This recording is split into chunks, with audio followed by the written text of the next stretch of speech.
Get ready for action because we are kicking things off with major tennis moves. Rusedski is dropping some serious advice today, telling us exactly why he would prefer Mpetshi Pericard to step in for Sinner in the early stages of this tournament.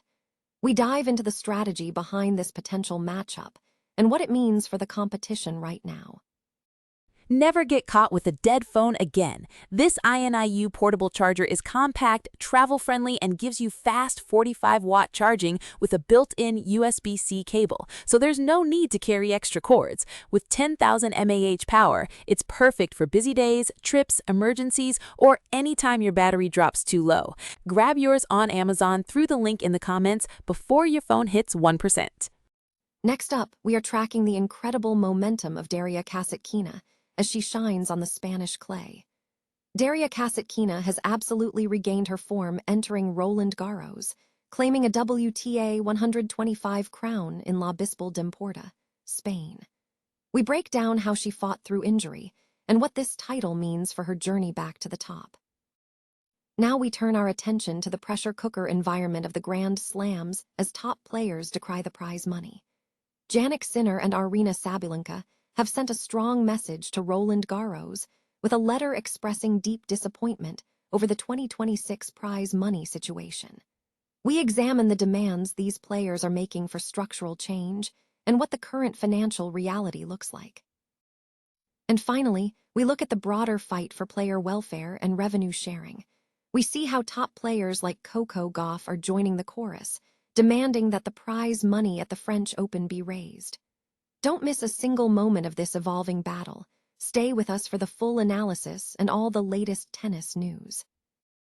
In a candid assessment of player matchups, Rusedski highlighted a strategic preference for Mpetshi Pericard over Sinner in the early stages of a tournament, emphasizing the advantage of a player in good form, particularly one possessing a powerful serve.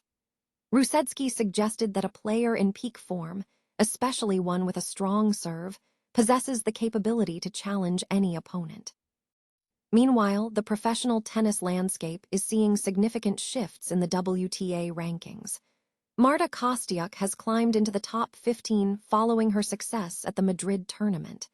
Concurrently, Iga Swiatek has made a notable return, re-entering the top 3 rankings.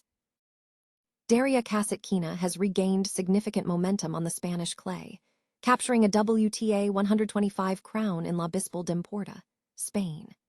This title marks her first since October 2024 and was secured on her most dominant surface. Kasatkina navigated a challenging path, defeating 2 top 100 players before clinching the victory in the final against German Tamara Korpach with a score of 2-6, 6-3, 7-5. The achievement comes as Kasatkina battles a hip injury that has hampered her throughout much of the 2026 season. Speaking after the tournament, she acknowledged the difficulty of her recovery, stating, "It's been a tough few months, to be honest. Coming back is not easy, so I'm really happy the way I was able to fight during this time here and super happy with the title because it's been a tough week as well." Beyond the WTA scene, the ATP Challenger Tour saw several standout performances. Ellen Perez advanced to the Madrid quarterfinals alongside Demi Schuurs, marking her 3rd trip to the final 8 in 4 tournaments. Adam Walton maintained his strong form, reaching the Jiujiang Challenger final in China, where he had won 8 of his last 11 matches, including his first Masters 1000 clay court win in Madrid. Other notable results include Alex Bolt and Adam Walton meeting in the Jiujiang semifinals, and Emerson Jones reaching her 2nd singles final of 2026 at an ITF W100 event in Gifu, Japan, where she secured a match-point victory in the quarterfinals against Taylor Preston. In doubles, Mustafa Ejsik and Taiki Takizawa claimed an ITF J200 doubles title in Villach, Austria. Meanwhile, junior tennis saw multiple champions emerge, including Ryan Balger, who won his first ITF junior singles title in Mytilene, Greece, and Jensen Yakotaho, who claimed his maiden ITF junior singles crown in Melbourne. The week highlighted consistent high-level competition across both professional tour, with ongoing storylines developing across the ATP and WTA circuits.